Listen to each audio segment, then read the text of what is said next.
Hello, world. How are you? Hello, everyone. Hello. Welcome. Honoré, how are you? Doing well? I'm doing well. Can you hear We're in me? awe. Can you Yes, hear I me, can. Princess Leia? Can you hear me? Come in, Princess Leia. Do you act like I can't hear? Like just put the Yes, fingers on the ear thing? yes, yes. Come in, Come on. headquarters. Come in. How was your day? Going well?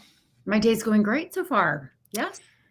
The All sun the is all the shining. things, the endorphins, the learning, the chatting.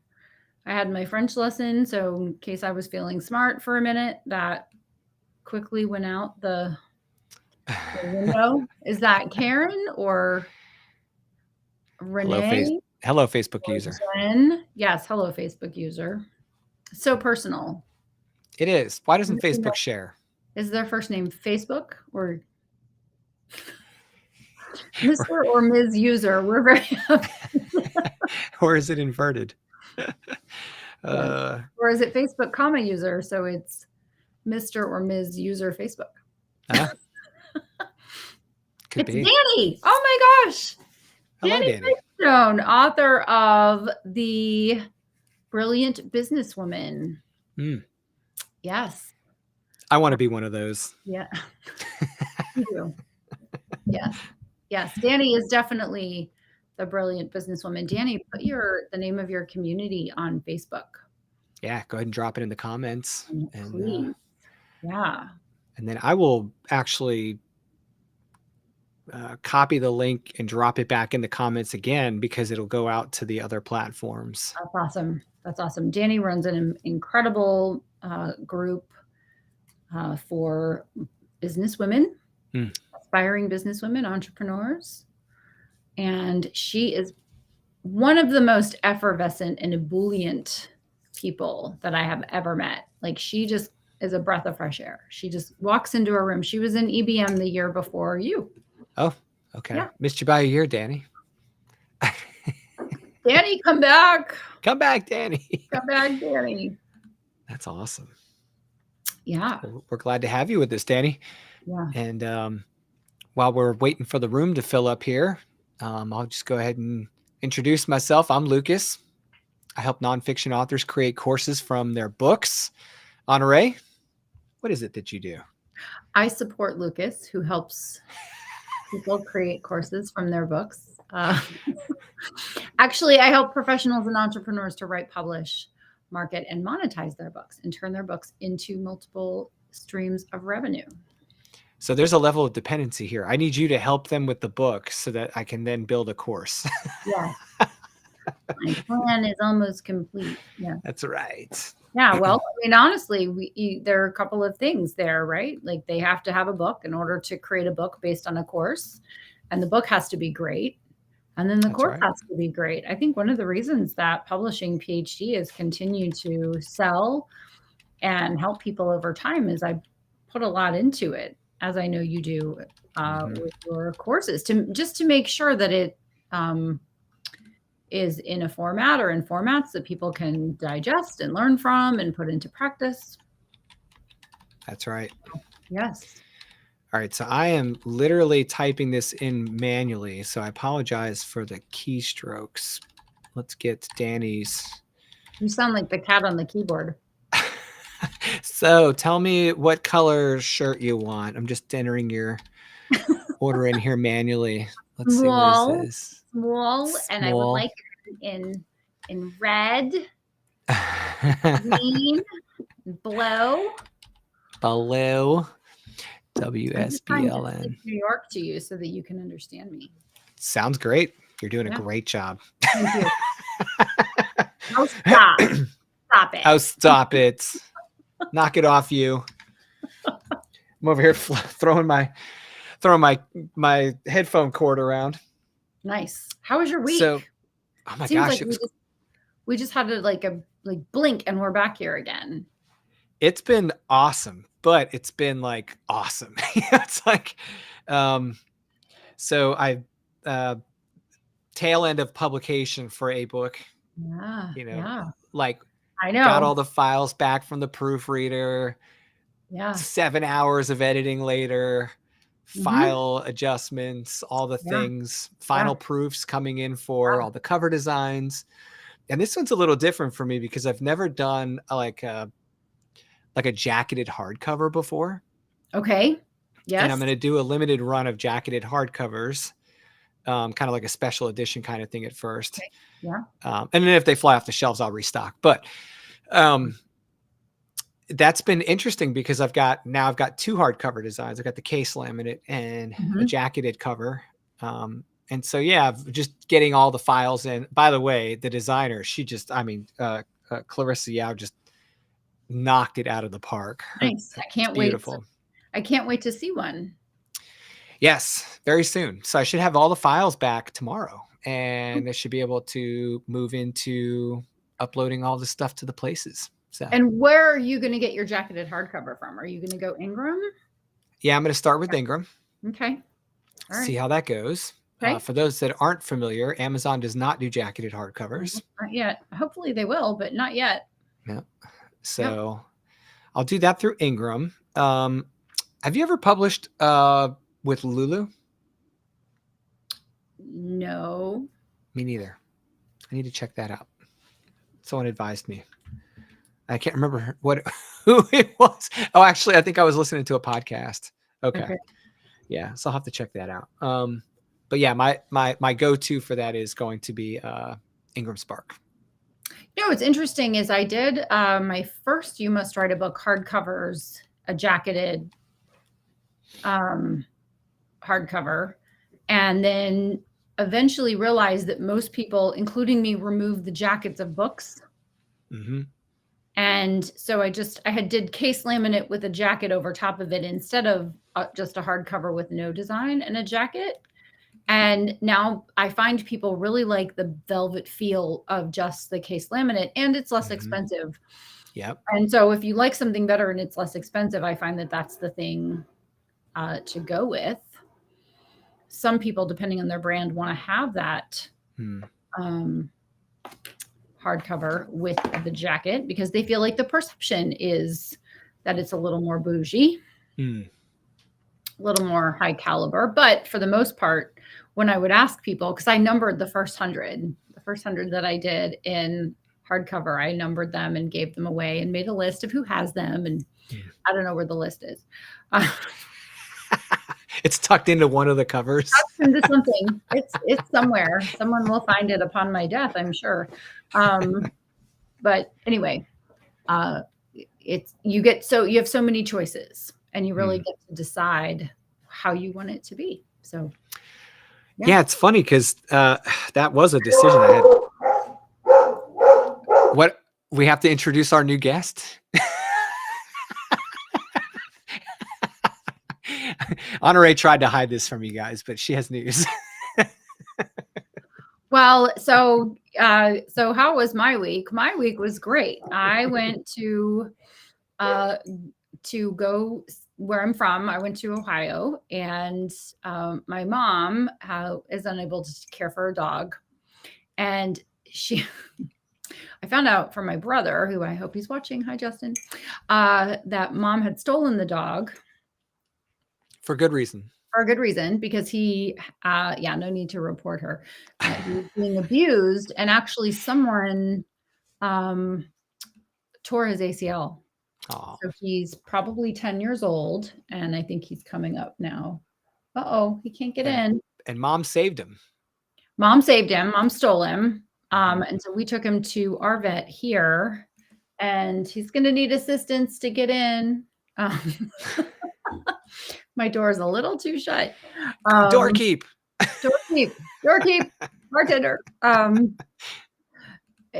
So anyway, we took him to our vet. So we went up this past weekend and rescued the puppy, who is, I think, 10. And we think he's like part wolfhound, part something else. Sheltie? Right? And big paws, but had this kind of limp for a long time. And so we're going to get an ACL repaired on the dog and a tooth extracted, get him back to health. So he's got to lose a little weight, have a couple of surgeries, and then he'll be good as new. Yeah. So Gotta love that. yes, but it's very funny because Rogue, so those of you who know, I have Rogue, the spoiled chocolate lab, which is a subbreed of chocolate lab. Rogue has been a little miffed. And she's not by herself. She is not by herself. And also, the new puppy likes me a lot. And so, whereas she used to sit next to me on the couch, now he sits next to me on the couch, and she just sits and looks at me. What have you done?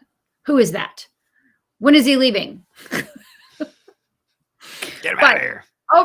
We came home with him Sunday, and it's Thursday. And so every day she gets a little more like, all right, maybe this isn't terrible. Maybe. So I feel terrible. I feel terribly guilty that Rogue is upset by the presence of the new dog.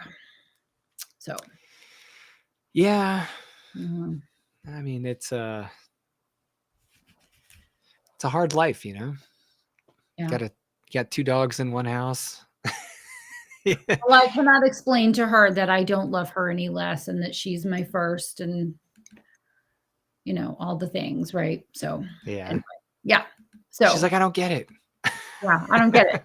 Am I not enough for you? Like, is this necessary? Where did this thing come from? Well, first of all, you left me. You left me for a couple of days. Now, she did get to go to the grandparents' house. So, I mean, normally when we're going on a trip, we get the suitcases out and she goes with us, but she still has a lot of anxiety. This time we opted to not pack. And I said, do you want to go to, and then if I say this, then she'll get excited right now. So I said, do you want to go to Gma's? And she like picked up a toy and was like at the door, like, let's go. Didn't even say goodbye to me. Like got to their house, was like, this is amazing. Grandpa's going to sit out on the back porch with me. It's awesome. I don't even know who you are. So, then of course they spoil her and do all the things that the grandparents do for grandchildren, obviously. There you go. Yeah. But then we come back and we have this other furry, and there's been no fighting. Like they're not stealing from each other. She's not being a resource hog. But he also is very like chill. He's like the Byron version of a dog, right? Just, all right. Does he make brisket? You can be crazy. I'm cool. I'm chill. So, yeah. Well, I can't wait to meet him in about 2 months. It'll be awesome. Can you believe that? 2 months. Crazy stuff. Yeah. So what have you been reading this week amongst all the craziness? I know you love to read in the car. What did you read? Well, I had a great time reading in the car because my husband was kind enough to drive. So I finished The Third to Die by Alison Brennan, total page turner. And then I got my hands on The Spy Coast, which is by Tess Gerritsen, who wrote the Rizzolian Isles show, wrote the Rizzolian Isles books. I'm not familiar. Tess Gerritsen. So I'm not sure how the book ended up on my Kindle, but it was the next. So rather than doing the next book in The Third to Die, because it was the first in the series, I was like, since I'm on the road, I can't sync my Kindle. I can only read what's on here. So I just rolled right into The Spy Coast. And from the first chapter, it like got me. So I promise you, if we were not on live right now, I'd be reading it. If I had something else to do. And I always have a million things to do, but it's like, if I can sneak it in, I'm sneaking it in. So when we have our lunch break before our next thing, I'm going to be reading. Yes. I love that. And then I have a client's book that I've been reviewing. And did I show this last week? I showed this, right? Yes. Yeah. Yep. Discipline. And then Kent Sanders sent me this, which is a little hard to see. An Understanding Heart? Yeah, by Dan Miller. Oh, okay. So I haven't had a chance to crack it open more than maybe the first couple of pages of the introduction. So I'm not into it yet. I'm still reading Arate. I didn't take it with me on the trip, so I'm this many pages. I'm at 462. Gotcha. 462 on this one. Yeah. So I'm living in like a fantastic future. Not fantastic in a good way, just like crazy. All my reading has been fiction this last week. Yep, good. And 3 different types of post-apocalyptic fiction. So I've been reading the Dead South series from our dear friend Zach Bohannon. Okay. Finished Dead South, the first book in the series, started Dead Lies, the second book in the series, which, by the way, there are 8 books in that series, and he's got all of the audiobooks bundled for one Audible credit right now. Wow. And so we will put that link. Yeah, so if anyone's interested, let me grab that real quick. And if anyone's interested in grabbing an entire series of post-apoc fiction for one audiobook credit, it's right there. It's one of his most popular series, right? It's his most current. He started writing it in 2020. Okay. I'm looking at the numbers here. Well, he published the first book in June of 2020. And it's really good. It's a zombie post-apoc. So but he doesn't write about the zombies the whole time. It's like they're a part of the landscape, but it's not about them. It's about this group of survivors, basically. Right. And so, and then he finished the last book in the fall. He put the last book out. So 3.5 years worth of book publication, all in one big pile of fun. So wow. How many hours is that? Have you looked at how many hours? I'm always fascinated by how many hours there are of something. Yeah, let me look that up. It's like 2,400 minutes. I know that for sure. It's 41 hours. Oh. 41 hours of audiobook for one credit. And it's really good. That sounds like I'm listening to My Name is Barbara by Barbara Streisand. And very interesting listen. Right. Very interesting listen. Yeah. Yes, I've been listening to Dead South. And I've been reading Trackers, a post-apocalyptic EMP survival thriller. And that one's written by Nicholas Sansbury Smith. Okay. And it's really good. And the premise of that one is, for those that aren't familiar with EMP, it's an electromagnetic pulse. It's a type of nuclear weapon attack. Without dropping a nuclear weapon on a city, you can explode a nuclear weapon at high altitude, and the weapon itself interferes with electromagnetic fields, and it basically wipes out all your electronics. So that is a real thing. That's a real type of warfare. And by the way, it is a nuclear warhead. So all the repercussions that come with that happen.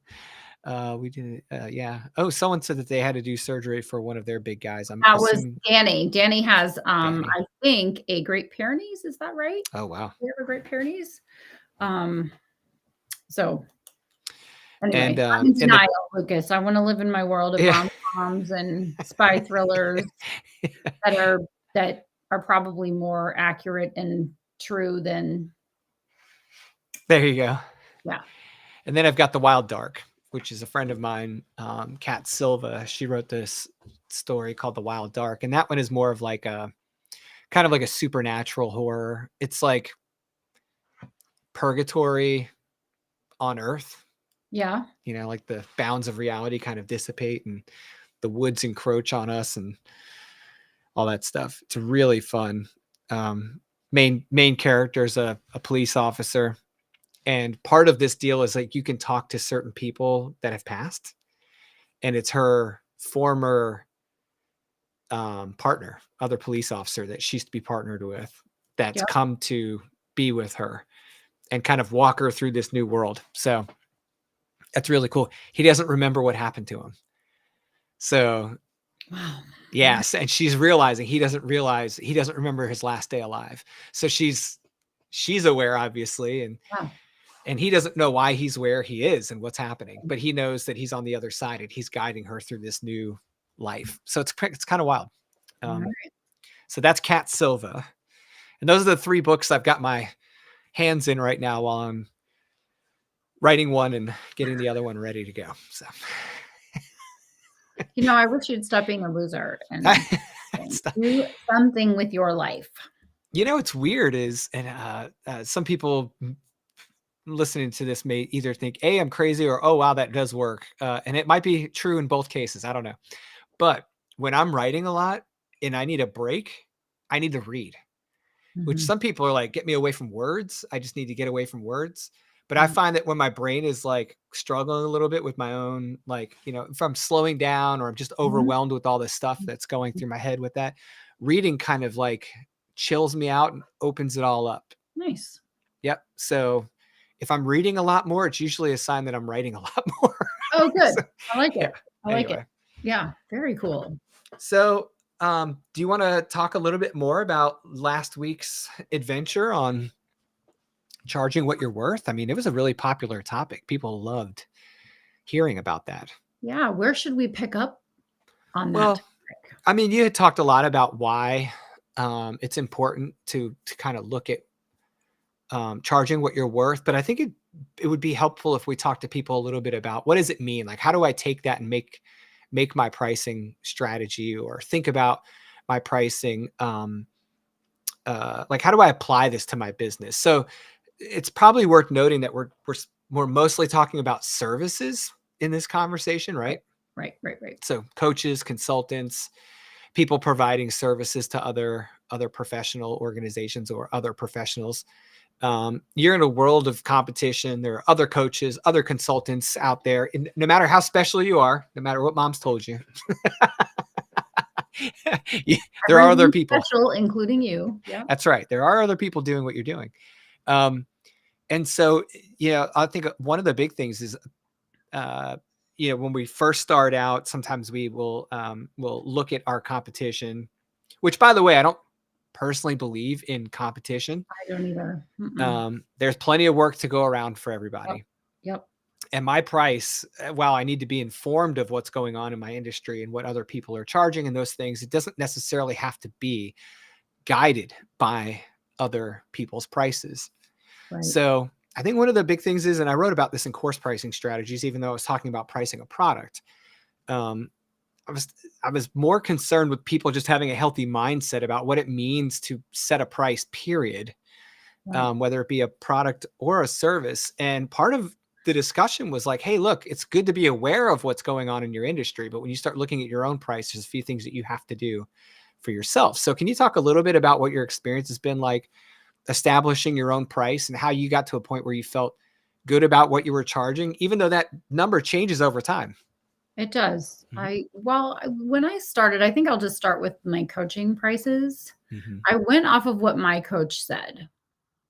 She gave me some guidance and I went from there. And then it was another coach who said, your prices are too low based on other people that I know that are providing the same service. You should be commensurate with what they are charging. And then I remember it was actually Hal, who was the third person, who said, you're charging too little because there are other people that are doing this and they're charging more than you. And that's ridiculous. And he said, including me, right? You should be charging more than what I'm charging. Okay. And I've stopped when someone provides a compliment, pays a compliment to me. At some point, I just stopped arguing with them because a mentor of mine many years ago, more than 30 years ago, said, when someone gives you a compliment, say thank you. Yeah, but you were like an infant 30 years ago. I still remember what my mentor said. Byron's like in the background going, yeah, good job.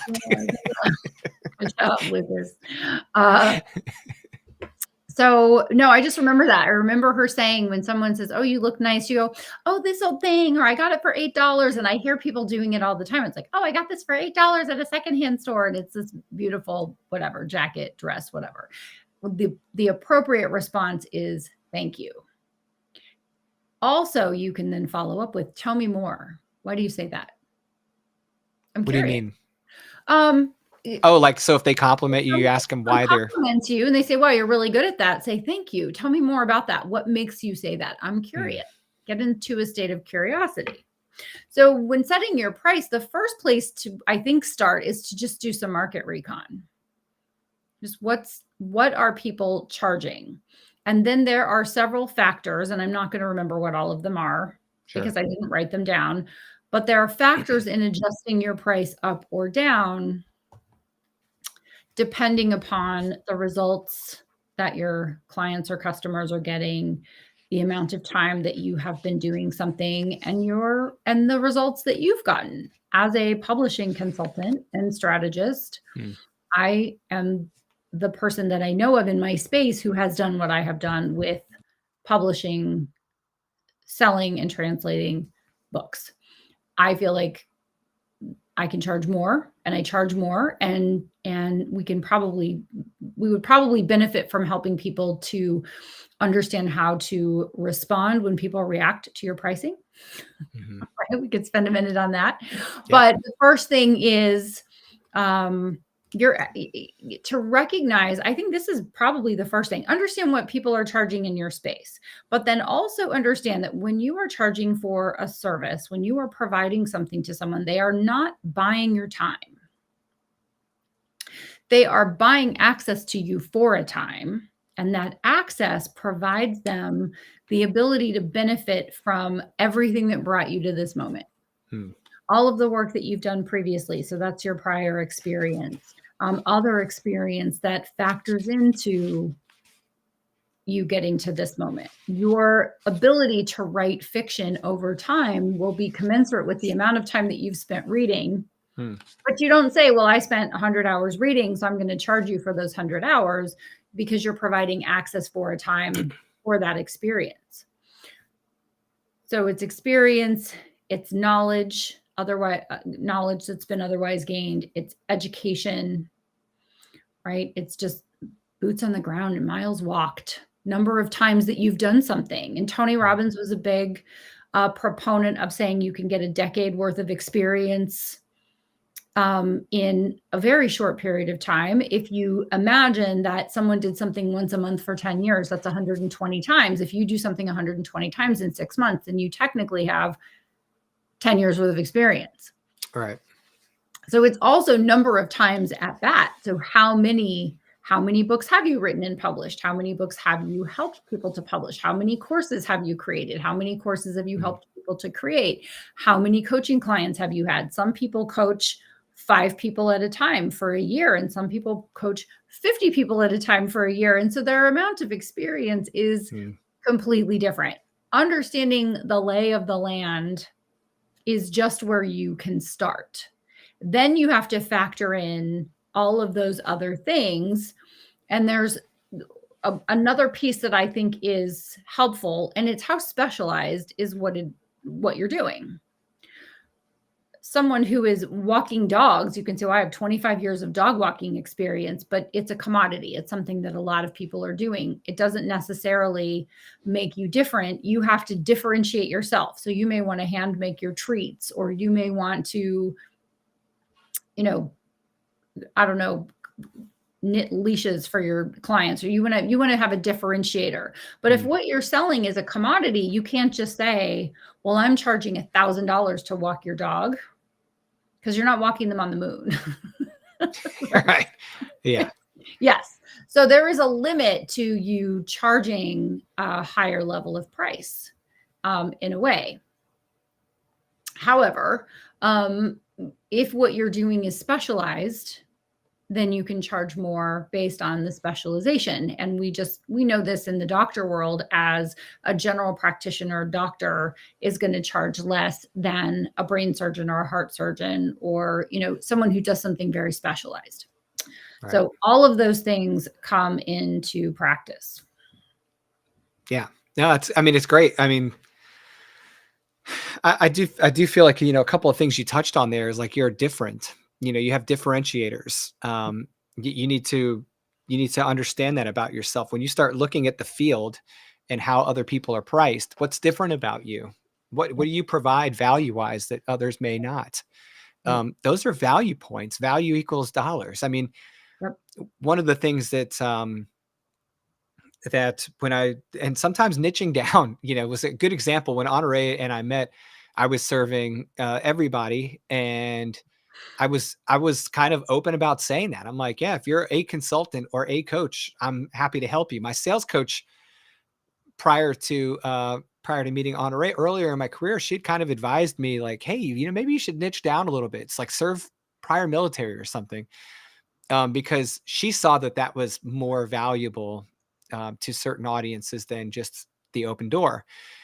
Once I started serving nonfiction authors in particular, I realized, oh, having this experience of being a writer and publishing and working with other writers and all the things, that does differentiate me from most of the field in course creation. Most course creators have never done any of those things. Right. And I was like, oh, I can provide that audience with a unique value because Yes. I understand their product differently. And Yep. that plus being, affiliated with the Thinkific Expert program, like when you start to stack all those little things, they're adding value. Your price could be higher. Right. And so it took a while for me to kind of understand that I needed to change my price based on those differentiators. But by looking for the differentiators, you start to see the value a little bit more than maybe if you weren't necessarily paying attention to those things. Yeah. So how often do you review your pricing? So if you have an hourly rate right now for coaching or consulting, do you review that on like a biannual basis, an annual basis, every couple months? Is it even a milestone related thing, or do you just kind of stay constantly aware of the value you're providing and adjust as needed? I don't have a real answer to that. I have raised my prices over time as it occurred to me to think about it. Either it's time to raise my price or it's not time to raise my price. Now, with some of the things that I do now, I was sharing this with someone earlier this morning that I have a price for the bespoke books that I do, and I'm raising the price every year on my birthday. Gotcha. So last year on my birthday, I gave myself a raise. This year on my birthday, I'm giving myself a raise. And I'm using that in my conversations with people to say, if you're interested in this, you can lock in this price if you want to engage. And if you don't, you come back to me later, it's going to be more expensive. That's just Right. part of the game. When you think about raising your prices, it's not really something that you have to announce. I mean, they don't send you an email from the grocery store and say, bread's going up, eggs are going up. You just go back and there's the price, and the price is what the price is. I do think about it in terms of what I'm charging and the amount of time that I invest in the client, also the value that I'm providing to the client and the potential upside to the client, which is a value-based fees conversation, as opposed to a trading time for money conversation. And in addition, what the results are that people are getting when they do the work. Right. And I think that there's an X factor too, Lucas, which there's something that I say to my book clients, which is no one is going to care more about your book than you, other than me. I'm going to care about your book as much as you care about your book. And I'm actually going to spend more time with it before it's published, probably ever.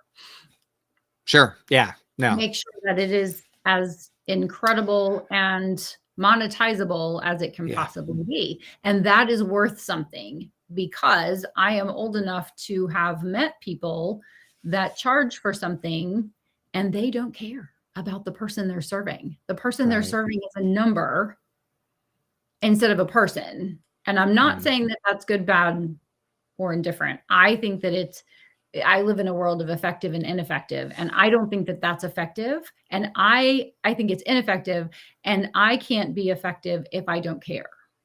Right. I have to care. I wake up in the middle of the night and think, Did I check for this? Or is this done? Or here's an idea. Here's a way that this book can be repurposed or sold or what have you. Right. So I think there is an amount of, and this is a conversation that I had with Ali about his book Discipline. And he talks about being someone that people can rely on, that you've got to embrace the fact that you're dealing with people and you have to care about people and you have to show up for people and be responsive to people. And even if your email says, I'm not responding. Right. Yeah. Got your can't email, talk. and I'll Get respond back to you. to you. Yes. Yes. I can't talk right now. Can I call you in 10 minutes or something like that? Being responsive, even when you're not responsive, allows someone to have a peace of mind that if you send an email, I sent an email after hours last night and it was like, it went into the abyss. No answer until just an hour ago. So I waited 16 hours for a response. Not that there's anything wrong with that. I'm a big boundary person. No evenings, weekends, or holidays, that kind of thing is one of my mantras. However, how do you feel as a person when you reach out to someone and there's no response to you? There's no, I see this, I'm going to get back to you later. Or right. An automatic responder of, I will get to this at this particular time. And there's something very valuable to your clients when you say, this is when you're going to be able to reach out to me. So I'm always like, there's no publishing emergency. We're not saving lives, right? So I work business hours and I'll get back to you within a reasonable amount of time the next business day. But if you really need something, please reach out to me. And if I'm available, I'll talk to you. Some people are very hardcore. It's Friday at 2:00 and you're not getting anything from me until Monday. And that is perfectly fine to draw that boundary. But having that X factor of caring for your clients and communicating that to them, I think can be factored into your price. Yeah. And I think, you kind of touched on a point there where if you're charging a premium, you have to provide a premium service. And if your goal is to charge a premium price at the top end of your market, there's certain things you can do to provide that value and provide that top level kind of support. And to your point, if you're paying extra for that quick response time, if you're paying extra to be working one-on-one with somebody versus with a team, you kind of walk into that relationship with expectations. Right. As the person providing those services, it's very good for you to put that very clearly in your agreement when you establish that contract with your customers, so that they understand, like, look, these are the boundaries. There's no gray area there. So if you are a hard boundary drawer, put it in your agreement. Very politely, very professionally. These are the hours at which I receive and respond to messages, and leave no gray area there for that type of person, to try and figure out what your reactive nature is for responding to comms. Another thing I like that you said was about announcing your price changes. It's funny that this is becoming more prominent in certain industries and will never happen in others. So your example of bread, perfect, right? Because the grocery store is never going to give you that heads up. Subscription services have to, because it's like a price change to something you're obligated or you're engaged. You're currently yes. in a relationship to pay. Correct. On an automated basis, right? So if you're a subscription, or if you charge on a recurring basis for a service and your price is going to go up, it doesn't necessarily mean you can adjust the price for that person if they're on a pre-agreed price point without giving them the opportunity to take off. Yep. So that's why you see that a lot with like subscription software. So they're like, hey, the prices are going up, and they'll see a bunch of people drop off, and yep. They get their regular flow, and other people like me just stick around because they understand that that's kind of part of the game. Yep. I do have contracts, multi-year contracts with certain agencies and organizations, and we build future price changes into those agreements. Mm-hmm. We don't ever have to announce anything, because on day one of a 5-year contract, we have a table that says the price will be this every year. that the contract is renewed or we're awarded another year. And Yep. we do that to keep up with inflation and cover the cost of salaries and things like that changing for our employees. But in that world, we can't go back and change the past. Whatever we agreed to 5 years ago is what's happening. Right. So if you're in a situation where you have multi-year or multi-term, which could be good and bad, right? Depending on what's going on in the world, it could be good that you have the contract and you have something as opposed to nothing, but you also could have undercharged. Oh yeah. Yeah. Yeah. It does create a little stress when you're setting that up, because you're like, no one has a crystal ball and can predict what, but you are kind of obligating to like, hey, this is what we're going to do for every year moving forward. Okay. Responding to people that react and how they react to your price. So, without putting anyone's numbers out there, it doesn't really matter what you charge. You're going to find people that love your price. You're going to find people that are like surprised by your price. Yes. How do you deal with the people that respond in a less than favorable way? And when I say less than favorable, it's still professional, but they're like, oh, I didn't realize it costs that much. That's a little out of my league. Sure. Well, I've had different responses to the same price. Sometimes it's, that's fantastic, I'm wiring you the money right now. Right. And sometimes it's, I want to do that, and that's on my list of things to do, and I'm going to get ready for that investment. I have heard, well, so-and-so will do it for a fraction of that. And I believe that it all comes down to confidence, knowing what it is that you offer, and standing behind your fee. And, that's right. And that's it. And so I don't meet it energetically one way or the other. It just is what it is. It's like, this is the fee I've come to.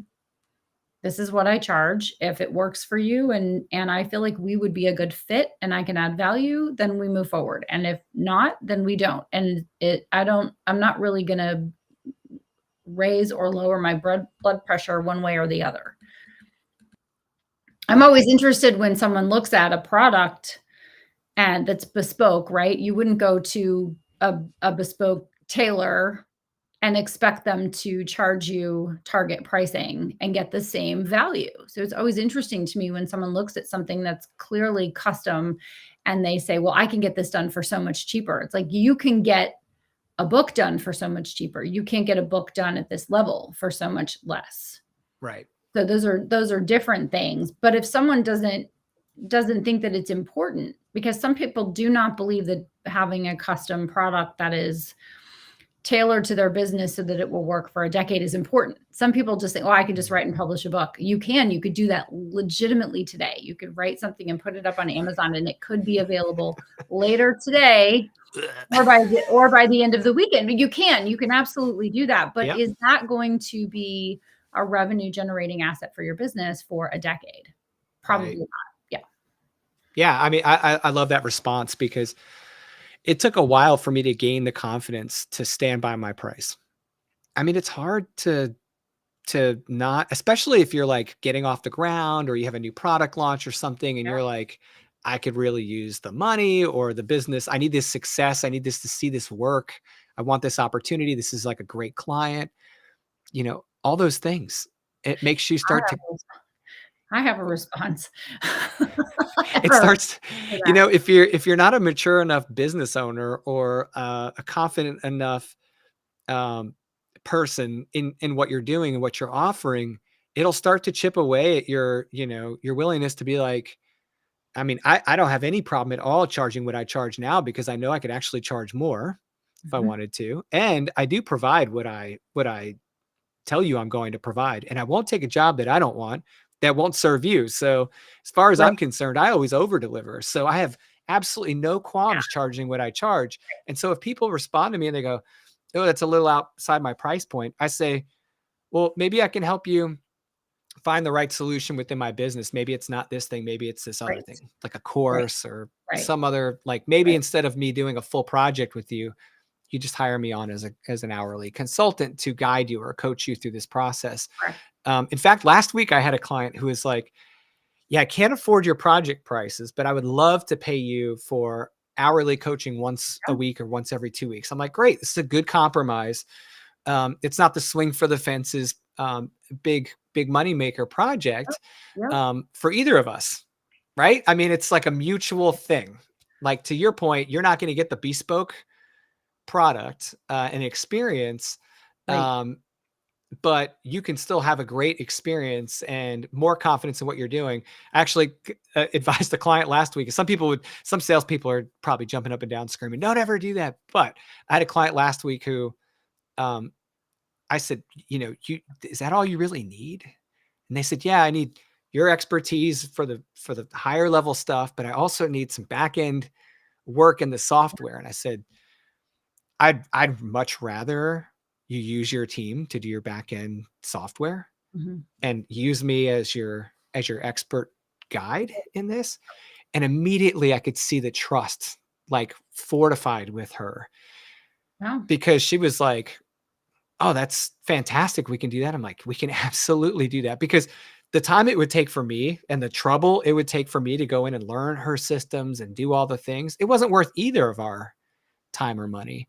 And just being honest, that's another reason why I can accurately and confidently charge what I charge by the hour, because that person knows that they're going to get trustworthy advice. And I'm not giving you that example to try and shine any light on what I'm doing or not in my business. I'm just trying to show people that, like, the whole conversation between someone and their price and what the other person's willing to pay, it's all about trust and confidence. That's right. You're going to deliver. They're going to get what they expect and more. And you're going to have a mutually beneficial relationship. That's the only way it works. Anything other than that is, not sustainable. That's right. Otherwise you have to. So I'm going to go back just a few minutes to where you said, if you're not confident in your price, then you're tempted to discount, right? You're tempted to, someone would say, well, I can't afford $1,500, but I can afford $1,200. And you might go, well, a bird in the hand, right? And the challenge is to understand and be very confident in your pricing and then not do that. Because if you have to do that, the minute you negotiate like that, you have to keep negotiating that, because they've won, right? And they're going to keep pushing the envelope. I have a client who keeps pushing the envelope. Well, you have enough margin in your fee to do all these other things for me. And the answer is no. The scope of our agreement is the scope of my work for you. And anything I do outside of that scope is voluntary, not because you've decided that I charge so much that I can do all of the extra things for you. Right. And so that's a future discussion where it's how can you move about the world so that you're a grateful client, right? So we'll talk about that in the future. I love that point. Yeah. I mean, I'm really big about my pre-term agreements, whether it's coaching or consulting, for that very reason. I want people to very clearly understand what we're doing. Yes. And some people are turned off on providing project-sized work as a consultant for people because of that. It feels like there's a lot of room for growth, scope creep. There is. Risk. Long-term relationships come with long-term potential for things to change, all those things. And it can feel a little unsettling. And it's even worse if you get into that situation without clear understanding of scope and you bargained on the price, because you're going to pay twice. Right. So, oh boy.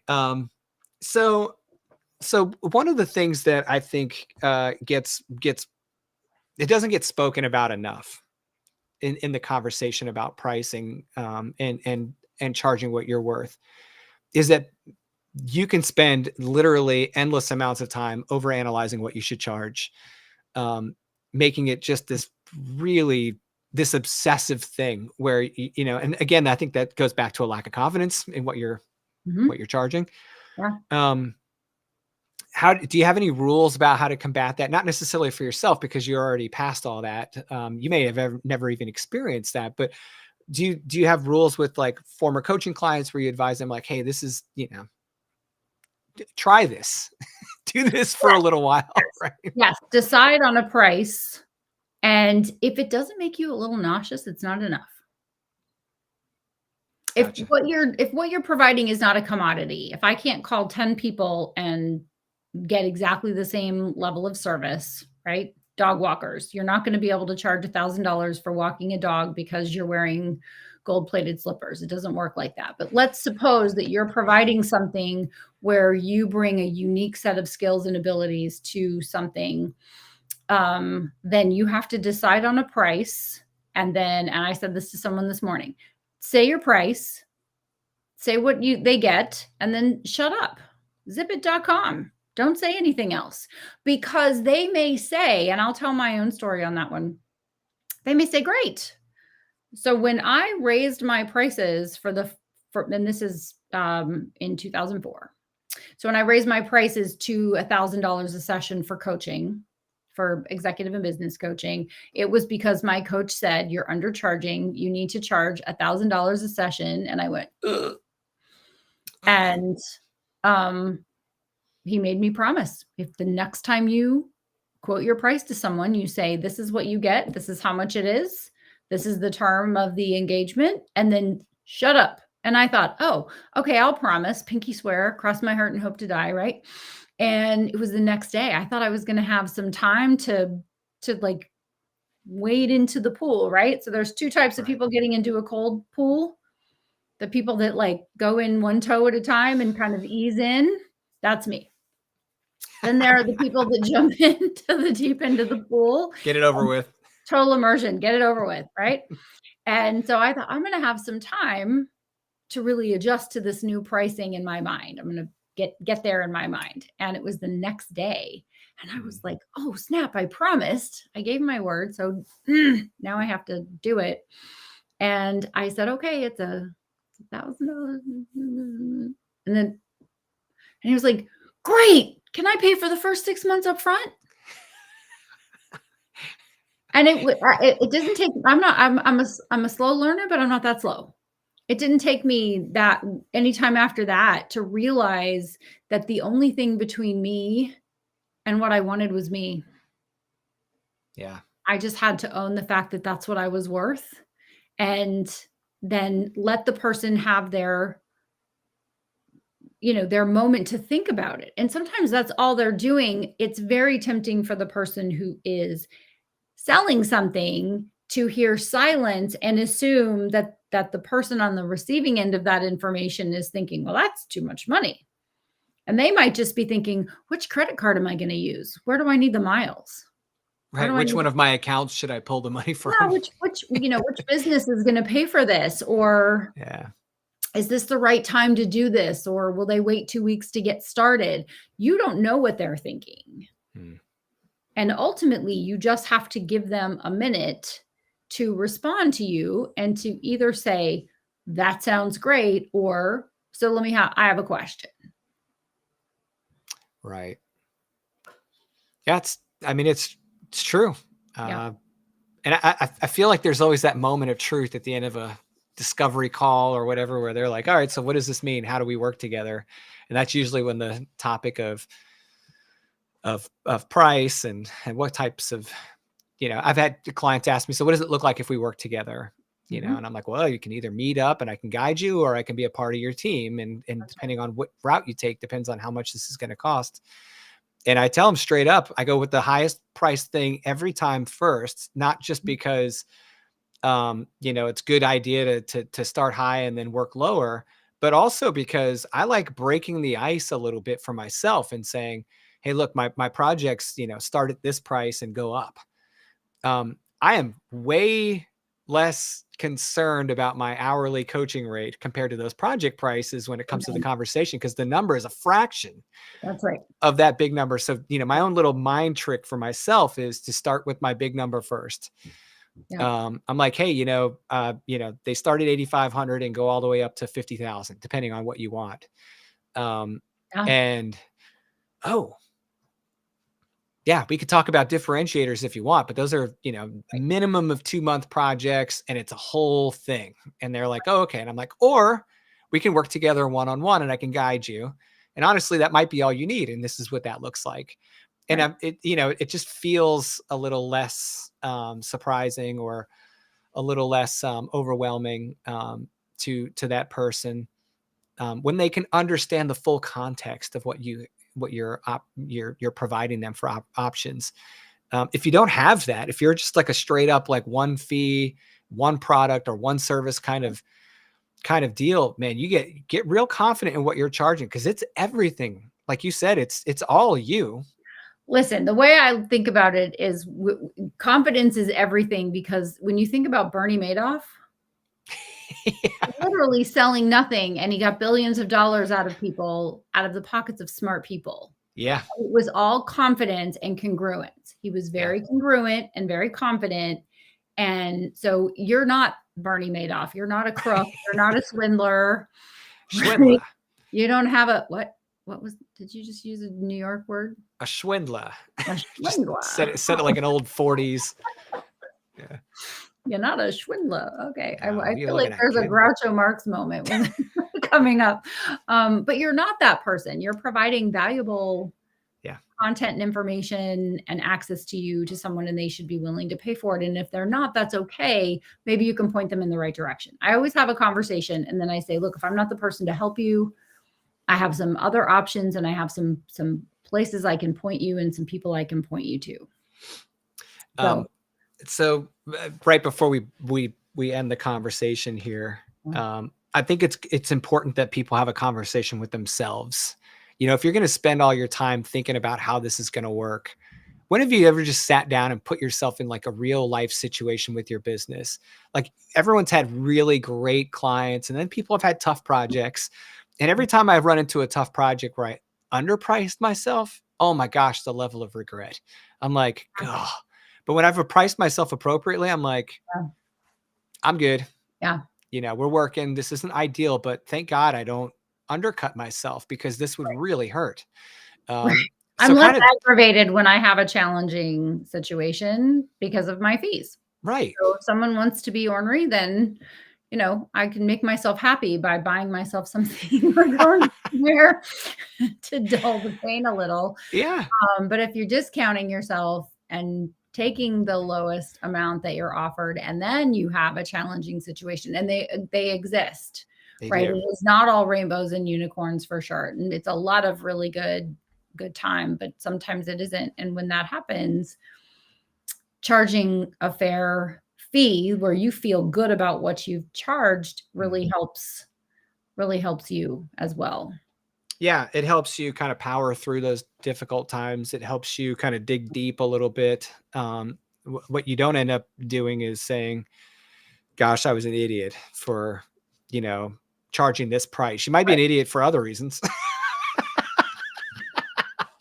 That's just me just being honest. I should have never tried to do that area of this task or something. Like, I've gotten myself into a situation where I'm like, okay, I tried something in my business. Yeah. I charged the right price for it, but man, I'm never doing that type of work again. I'm not doing that again. I've lessons learned. And at the end of every project, at the end of every EBM year, right, I make a list of things that went great and things that I want to improve on and change. At the end of every book project, my own and others, I look at the situation and go, okay, where did this go right? Where could it have gone better?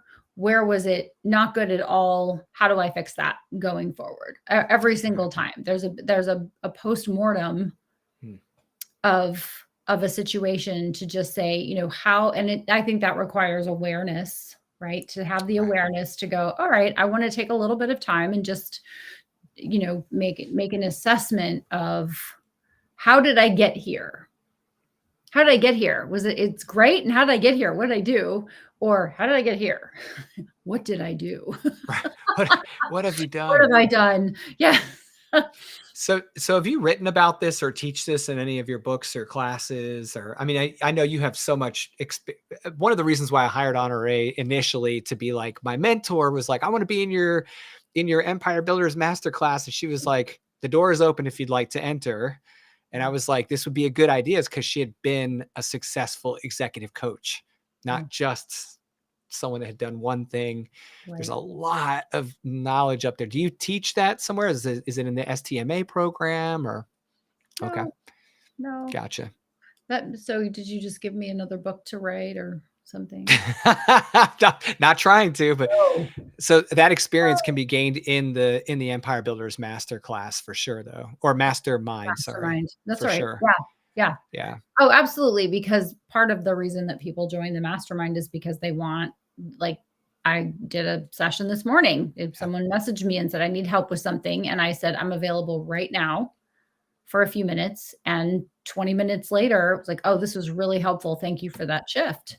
Perfect. And that's what people want, is access to someone that's not, every other Tuesday at 10 o'clock. That's not always when you need something, right? Sometimes you need it real time. And that's one of the things that I provide, is access to me for the members of the group. So if you guys are interested in learning more about that, you can go to honorecorder.com and you can read up on the Empire Builders Mastermind. And it is a fantastic group. I'm in year 3, loving it. We're going to have a meeting this afternoon together as a group. So it's great. I'm taking all the things. I've got my list. I've got show and tell. I've got my list. And I'm teaching something I've never taught before. Yeah. I'm pretty excited to see how this comes out. Yep. All right. Me too. And then it'll be great. Honore is gonna show us a little bit of her magic, how she provides her services, what she does when she provides her services to her clients in this group. So, I mean, that's the kind of level of sharing that Honore does in the mastermind, which is fantastic. I wrote a book specifically about course pricing strategies called Course Pricing Strategies. So if you're interested in learning more about my approach to pricing courses related to this topic, it's all in that book, and you can go find it. Or you can just give us a holler if you need any information from us about the mastermind, or the book, or any of that stuff. Send us a message. Man, if you have questions about any of the things that we do or say on any of these channels, just send us a message, email us, put a comment in the comments. We're checking the comments. That's right. We want you to like, subscribe, and share, and come back. And I mean, if we're your people, then just keep coming back and hang out with us and learn. And if we have a list of topics that we want to talk about, but we also love suggestions. That's right. On what you would like to learn from us as well. That's right. No. Well, Honore, thank you so much for the engaging conversation. This is tough, tough love stuff for a lot of people. And it does take time to kind of chew on these things. And I appreciate you, sharing your insight and wisdom and all the things that you're so good at with this particular topic. So yes, ma'am. All right, guys. Well, we'll see you guys next Thursday, same place, same time. Come check us out. If you haven't already, go visit the Empire Builders Masterclass.com. You can see all the great things that we have there, including our Author Success Bundle, which we had on sale over the holidays. That is not just a holiday offer. The price was a holiday offer, but the product itself is still there. Yep.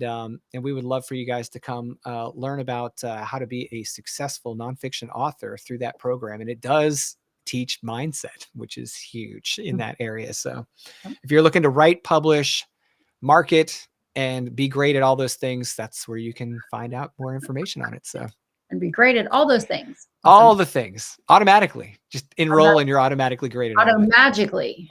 That's right. Automatically. No, it doesn't work like that. But you can charge more and get it, and you can get better at every aspect of it and benefit from learning about it. So we hope you will come back and join us next time. Lucas, you go have your soup. Yes. I'm going to go have my grilled chicken and avocado and broccoli. And that's great. Yeah. Go me. Go me. Yes. Right. Fitness goals. Yay. Fitness goals. Yay. All right.